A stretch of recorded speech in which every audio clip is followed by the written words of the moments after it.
স্বাধীনতা তোদের বাপদাদার সম্পদ না। যদি তোদের কাছে মনে হয় তোদের মুখের স্বাধীনতা আছে, তোদের মুখের কোনো লাগাম থাকা উচিত না, তাহলে জেনে রাখ দুনিয়ার কাফেররা, জেনে রাখ আল্লাহ এবং তার নবীর দুশ্মনরা, আমাদের হাতেরও স্বাধীনতা থাকা উচিত না।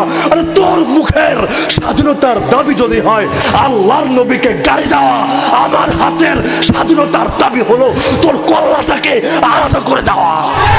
এই আমেরিকা কত পাওয়ার তাদের, বাপরে দুনিয়ার নাকি সুপার পাওয়ার। আমার রবের ছোট্ট অদৃশ্য এক জীবাণু, যেটা দেখা যায় না, ধরা যায় না, ছোঁয়া যায় না, এইটার মোকাবেলা করতে পারে না, আর মনে মনে স্বপ্ন দেখে আসহাবে বদরের মোকাবেলা করবে। আরে আমরা তো খেলাই শুরু করি না এখনো, যেদিন করব ওরা তো পালানোর জায়গাও খুঁজে পাবে না।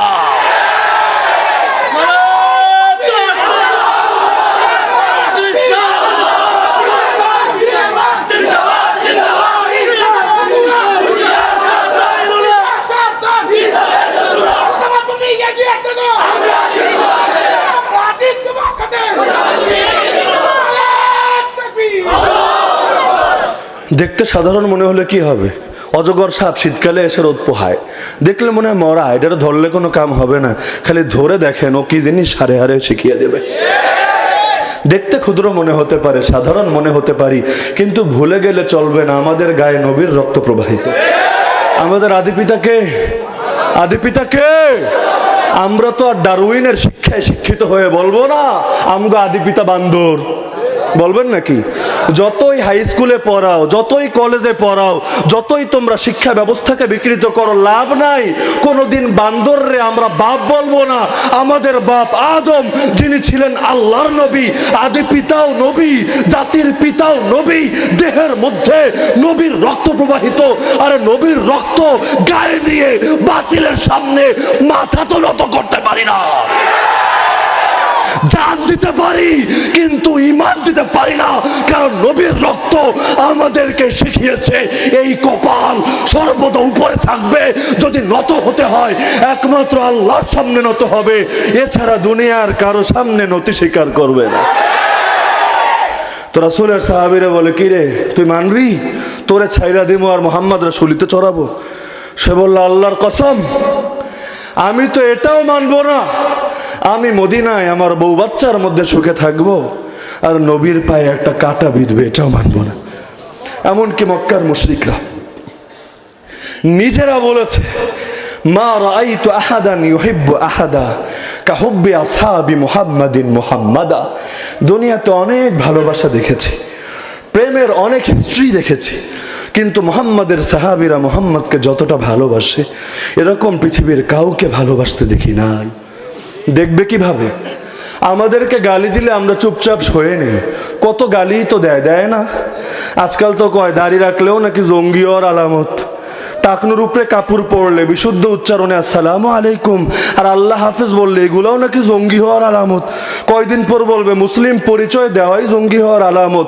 আমাদের গালি দিলে চুপচাপ সয়ে নেই, কারণ আমরা জানি ইন্নাল্লাহা মা'আস সাবিরিন, আমরা সবর করলে ব্যক্তিগত বিষয় আল্লাহ আমাদেরকে উত্তম প্রতিদান দিয়ে দেবেন। কিন্তু তাই বলে নবীর ব্যাপারে কিন্তু এক নীতি প্রযোজ্য না। যত ভাতটিপ দেওয়ার জন্য, যত যাচাই করার জন্যই গালি দেও না কেন, একবার খালি দিয়ে দেখো না, দেখতে শিয়ালের জাতি মনে হলেও তখন মুসলমানরা বুঝিয়ে দিবে এই জাতি কোন জাতি। সুন্দর সুন্দর শিরোনাম লাগায়, এটা ওদের বাক স্বাধীনতা। কি স্বাধীনতা? বাঘ না, টাইগার না, বাঘ ক দিয়ে, বাক স্বাধীনতা মানে কথার স্বাধীনতা। ওদের মুখটা স্বাধীন মুখ, এই মুখ দিয়ে স্বাধীন কথা বলার অধিকার ওদের আছে। যদিও নেতার বিরুদ্ধে বলা যাবে না, সংবিধানের বিরুদ্ধে বলা যাবে না, আইন কানুনের বিরুদ্ধে বলা যাবে না। এই জায়গায় স্বাধীনতার কোনো কথা নাই। শুধু এক জায়গায় বলা যাবে আল্লাহর ব্যাপারে, নবীর ব্যাপারে, কোরআনের ব্যাপারে, দ্বীনের ব্যাপারে, আর শিরোনাম লাগিয়ে দিবে আমরা স্বাধীনতায় বিশ্বাসী, আমরা কারো স্বাধীনতায় হস্তক্ষেপ করতে পারি না। কিন্তু ওরা ভুলে যায় সব মুসলমান এখনো ওদের কুত্তা হয় নাই। আল্লাহর কিছু বান্দা হলেও সব যুগে থাকে যারা ওদেরকে বুঝিয়ে দেবে, দেখ রে তোদের মুখের যদি স্বাধীনতা থাকে আমাগোর হাতেরও স্বাধীনতা থাকবে। স্বাধীনতা পেলে সবাই পাবে, না পেলে কেউ পাবে না, কেউ পাবে আর কেউ পাবে না, তা হবে না। স্বাধীনতা তোদের বাপদাদার সম্পদ না। যদি তোদের কাছে মনে হয় তোদের মুখের স্বাধীনতা আছে, তোদের মুখের কোনো লাগাম থাকা উচিত না, তাহলে জেনে রাখ দুনিয়ার কাফেররা, জেনে রাখ আল্লাহ এবং তার নবীর দুশ্মনরা, আমাদের হাতেরও স্বাধীনতা থাকা উচিত না। আরে তোর মুখের স্বাধীনতার দাবি যদি হয় আল্লাহর নবীকে গালি দেওয়া, আমার হাতের স্বাধীনতার দাবি হলো তোর কল্লাটাকে আলাদা করে দেওয়া।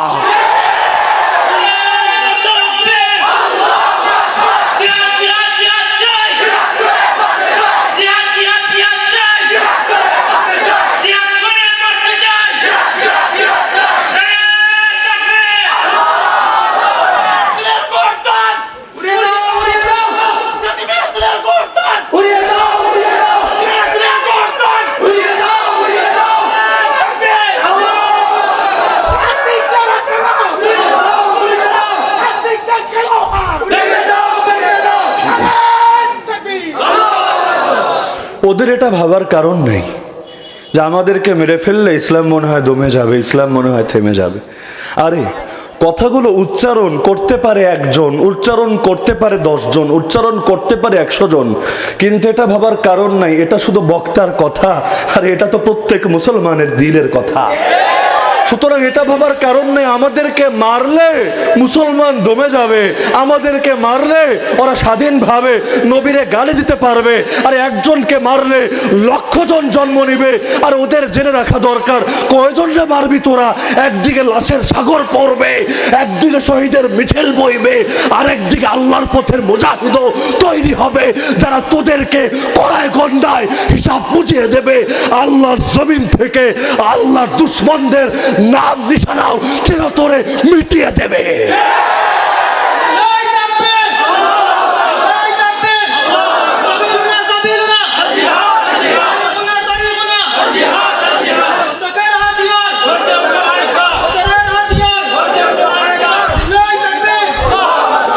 কতজনকেই তো মেরেছে, আমাদের ইতিহাস মরার ইতিহাস। ওমর রাদিয়াল্লাহু আনহু শহীদ, ওসমান রাদিয়াল্লাহু আনহু শহীদ, আলী রাদিয়াল্লাহু আনহু শহীদ, হাসান রাদিয়াল্লাহু আনহু শহীদ, হুসাইন রাদিয়াল্লাহু আনহু শহীদ, এমনকি আল্লাহর নবীর 52,000-এর চাইতে বেশি সাহাবী শহীদ। তো শুরু থেকেই তো রক্ত দেওয়ার ইতিহাস পড়ে আমরা বড় হয়েছি।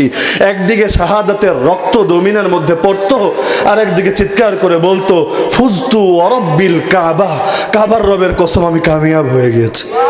মিডিয়া পেরেশান, কয় ওদের ফাঁসির রায় দিল, ওরা হাসে কে? আরে দুনিয়ার বস্তুবাদী আর জড়বাদীরা, আরে দুনিয়ার পাগলা কুত্তারা, তোরা কোত্থেকে বুঝবি হাসে কে?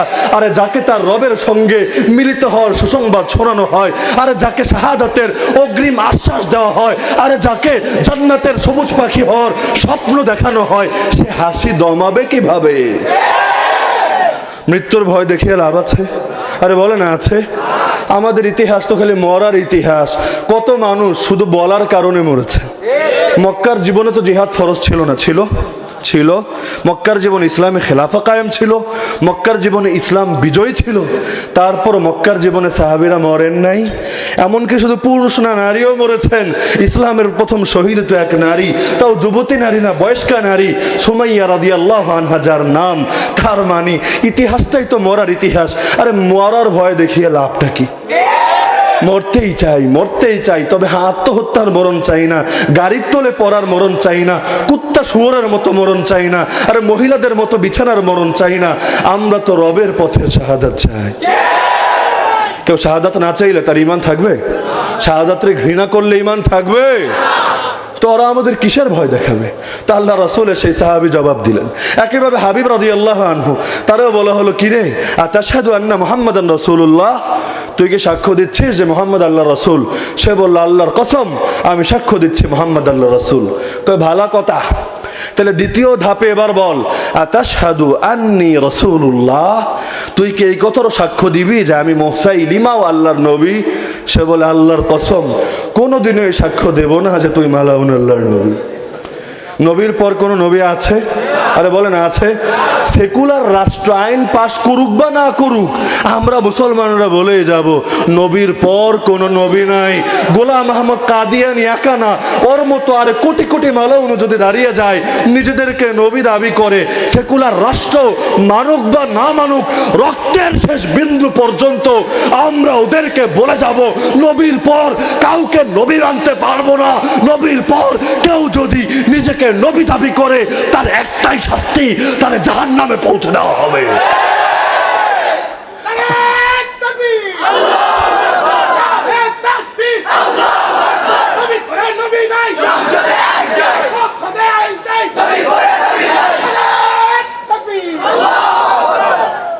তখন সে বলল, হাবিব তুই কিন্তু আমার সামনে, আমার গ্রেফতারিতে, এখানে রাজ্য আমার, ক্ষমতা আমার, আমি যা বলবো তাই চলবে। দুনিয়ার পাগল ছাগলরা 2 পয়সার ক্ষমতা পেয়ে নিজেদেরকেই মালিক ভাবতে থাকে, অথচ ওরা ভুলে যায় আসল মালিক কে? এই জমিনের বাড়িওয়ালা কে? এই জমিনটা আল্লাহর বাড়ি। আরে তুমি আমার ঘরে এসেছো ভাড়া নিতে, আমি বাড়িওয়ালা, আমি যেভাবে বলবো সেভাবেই তোমার থাকা লাগবে। যেই কয় টাকা বলবো মাস শেষে সেই কয় টাকাই ভাড়া দেওয়া লাগবে। মন চাইলে থাকো, না মনে চাইলে বের হয়ে যাও, ভালোই ভালোই বের না হতে চাইলে ধাক্কা দিয়ে বের করে দেবো। এই জমিনটা কার বাড়ি? কার মালিকানা? জমিনের প্রতিটা ইঞ্চি ইঞ্চি মাটির মালিক কে? সে আল্লাহর কোনো শরিক আছে? রাম আল্লাহর শরিক, কৃষ্ণ আল্লাহর শরিক, হনুমান আল্লাহর শরিক, গৌতম বুদ্ধ আল্লাহর শরিক, ট্রাম্প বা বাইডেন আল্লাহর শরিক, নেতানিয়াহু বা পুতিন আল্লাহর শরিক, নরেন্দ্র মোদী আল্লাহর শরিক? আমার আল্লাহর কোনো শরিক আছে? জমিনের প্রতিটা ইঞ্চি ইঞ্চি মাটির মালিক যদি আল্লাহ হন, আমরা তো আল্লাহর গোলাম। আরে গোলাম তো মনিবের ঘরে থাকে, থেকে তার গোলামি করে, ঘরে না থাকলে গোলামি করবে কিভাবে? তোরা তো আল্লাহরই মানো না, আল্লাহর খেয়ে আল্লাহর পরে তার অস্তিত্বকে স্বীকার করো না। তোদেরকে কে অধিকার দিল আল্লাহর ঘরে থাকার? নিজেদেরকে দাবি করে রব। মানুষ তো ইবলিসরে গালি দেয়, অথচ আর ইবলিসের চাইতে বড় ইবলিস। ইবলিস কিন্তু আল্লাহর রব মানে কারে? আরে কারে? জান্নাত থেকে বের হওয়ার সময় বলে, রব্বি, হে আমার রব, তুমি আমার প্রভু, আমার প্রতিপালক, তোমার কাছে দোয়া করি আদমের কারণে যেহেতু বাইর করো, আমার এমন শক্তি দাও আর রগ রেশায় যেন চলতে পারি, ওরে যেন সব দিক থেকে বিভ্রান্ত করতে পারি। সুম্মা লাআতিয়ান্নাহুম মিন বাইনি আইদিহিম ওয়া মিন খালফিহিম ওয়া আন আইমানিহিম ওয়া আন শামাইলিহিম, সামনের দিক, পেছনের দিক, ডান দিক, বাম দিক, সব দিক দিয়ে যেন ধোঁকা দিতে পারি, এই তৌফিক তুমি দাও। তো দোয়া করে কার কাছে? আরে কার কাছে? তাহলে ইবলিসকে নাস্তিক না আস্তিক? কিন্তু এখন বাংলাদেশেও নাস্তিক পাওয়া যায় কিনা? আরে বলে না, ইবলিস বড় না এরা বড়? ইবলিসের চাইতে বড় ইবলিসেরা। এমনকি কত জালেম এমন আছে নিজেদেরকে দাবি করে রব, যেমন নমরুদ করেছে, যেমন ফেরাউন করেছে, যেমন আসহাবুল উখদুদের সেই বাদশা করেছে, নিজেদেরকে দাবি করে রব, অথচ ইবলিস কিন্তু আল্লাহরে বলে রব। তাই ইবলিসের চাইতেও বড় ইবলিস এডি না? খালি দেখা যায় না, দেখে সব দোষ ইবলিসের কাঁধে চাপায় লাভ নাই। দেখা যায় এগুলোর মধ্যে ইবলিসের চাইতে বড় ইবলিস আছে। অনেকে হজে গিয়ে যখন ওই যে পাথর মারে, সেখানে খুব জজবা চলে আসে, মাঝে মধ্যে দেখি ওই ভিডিও মাঝে মধ্যে ভাইরাল হয়, জুতা খুলে মারতে থাকে। আবার বড় একটা পাথর নিয়ে মারে, শয়তান সারা জীবন আমার জ্বালাইছস, আজকে তোরে দেখে ছাড়মো। এমন রাগ ঝাড়ে সেখানে গিয়ে, মানে কত ধরনের জিনিস যে মারে এটার হিসাব নাই। অথচ নিয়ম ছিল কঙ্কর মারা, কারণ বেচারা শয়তানটা দেখা যায় না, তাই এর উপর গরম ঝাড়ে। অথচ শয়তানের চাইতে বড় শয়তান যে নিজেদের মধ্যে থাকে এটা তো জানে না। শয়তান তো আদম আলাইহিস সালামরে গালি দেয় না, দিয়েছে? আরে দিয়েছে। শুধু একটা বক্তব্য বলেছে, খালাকতানি মিন নার ওয়া খালাকতাহু মিন তিন, আমাকে বানিয়েছো আগুন থেকে, তাকে বানিয়েছো মাটি থেকে। আগুন থাকে উপরে, মাটি থাকে নিচে। অত ব্যাখ্যাও যায় নাই যে সুতরাং আদমের উচিত আমার সামনে নত হওয়া, আমার উচিত না তার সামনে নত হওয়া। অত ব্যাখ্যায় যায় নাই, শুধু একটা মৌলিক শব্দ বলেছে, আমারে আগুন দিয়া বানাইছো, আরে মাটি দিয়া বানাইছো, বেশ শেষ। আল্লাহ কয় উখরুজ মিনহা, এই মুহূর্তে বাইর হ, তোর থাকারই সুযোগ নাই। কারণ আল্লাহর মালিকানায় থাকতে হলে আল্লাহরে মেনে থাকতে হবে না না মেনে? আরে বলে না, আমার ঘরে ভাড়া থাকতে হলে আমারে মেনে থাকতে হবে নাকি না মেনে? দুনিয়ার মধ্যে নাস্তিক যেগুলো আছে, দুনিয়ার মধ্যে আল্লাহ এবং তার রাসূলের দুশমন যেগুলো আছে, আমাদের মাঝে মধ্যে ডর দেখায়, কয় মোল্লার দল তো করে দেশ থেকে বাইর করে দিব, কয় না? আরে বলে না, কয় কি না? মাঝে মধ্যে যে ডর দেখায়, আবার মাঝে মধ্যে চিন্তায় পড়ি। এক একজন এক একটা কয়, কেউ কয় ঘাড় ভাঙবো, কেউ কয় হাত ভাঙবো, কেউ কয় জেলে ঢুকাইবো, কেউ কয় বঙ্গোপসাগরে ফেলবো, কেউ কয় বুড়িগঙ্গায় কেটে ভাসিয়ে দেবে। আমি চিন্তায় পড়ে যাই, একসঙ্গে এতগুলো কাজ তো করা সম্ভব না। যদি বঙ্গোপসাগরে ফেলে বুড়িগঙ্গা মাহরুম হয়ে যাবে, যদি বুড়িগঙ্গায় ফেলে যারা বঙ্গোপসাগরে ফেলতে চেয়েছিল তারা কষ্ট পাবে, পরে না জানি আমগরে নিয়ে দুই দলেই মারপিট লাগে। তো চিন্তা করি আর কি, যে বেচারারা ওই নোয়াখালীতে যেমন লেগেছে এখন লাগে নাই। তো মাঝে মধ্যে চিন্তা করি, দুই দল যদি দুই কাম করতে চায়, পরে আমাদের মোল্লা মানুষদের নিয়ে আবার যদি দুই দল লাগে যায়, ওই বোটা কি? আবার আমরা হুজুর মানুষ, অত ইংলিশ পারি না, আমগরে ইংলিশে ডর দেখায়, ওয়েলকাম টু গো পেয়ারা পাকিস্তান। এ বেটা, আমরা রক্ত দিলাম বাংলা ভাষার জন্য, তুই ইংলিশ কসকা? 21শে ফেব্রুয়ারি পালন করলাম আমরা বাংলারে এত ভালোবাসি, আন্তর্জাতিক মাতৃভাষা দিবস বানিয়ে ফেললাম, তোর মুখে ইংলিশ শোনার লাইগা।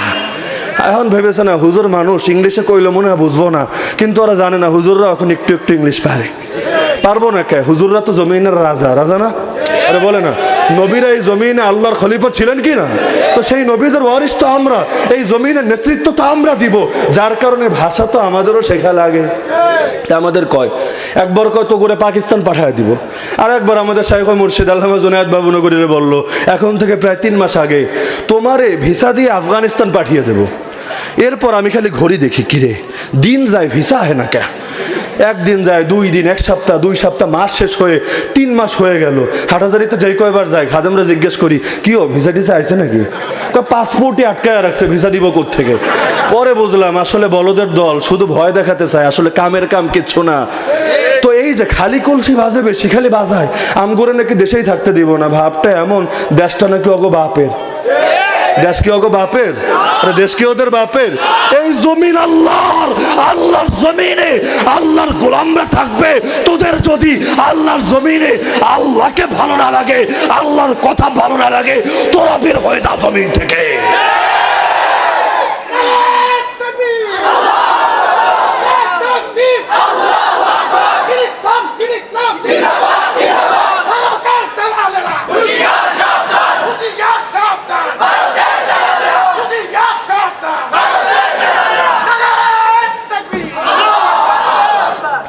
অনেকে ওদেরকে বলে, তোরা আমাদের পাকিস্তান যাইতে বলো, তোরা চলে যা ভারত, বলে না অনেকে? আরে বলে না? আমি বলি না। কেন? ভারতও কি ওদের? বলে না, ভারত ওদের। পৃথিবীর প্রতিটা ইঞ্চি ইঞ্চি মাটির মালিক কে? তাহলে ভারত যাবে কেন? ভারতের মালিকও আল্লাহ, বাংলার মালিকও আল্লাহ, সৌদির মালিকও যিনি, আমেরিকার মালিকও তিনি। আল্লাহর কথা যেমনি ভাবে কাবার ছাদে দাঁড়িয়ে বলা যায়, আরে হোয়াইট হাউসের ছাদে দাঁড়িয়েও তো আল্লাহু আকবারের তাকবীর দেওয়া যায়। তো কিসের ভারত? কবি তো আমাদেরকে কত আগে সুন্দর কবিতা শিখিয়ে গিয়েছেন। মুসলিম উম্মার জাতীয় সঙ্গীত, চীন ও আরব হামারা, হিন্দুস্তান হামারা, মুসলিম হে হাম ওয়াতন হে, সারা জাহাঁ হামারা, আসীনু লানা ওয়াল আরাবু লানা ওয়াল হিন্দু লানা ওয়াল কুল্লু লানা, আযহাল ইসলামু লানা দীনা ওয়া জামিউল কাউনি লানা ওয়াতানা, তাওহীদ কি আমানত सीनों में है हमारे, ऐसा नहीं मिटाना नाम ও নিশা हमारा। ভারত যায় লাভ কি? 2 দিন পর তো ভারতও আমাদের হবে। হবে না? আরে হবে না।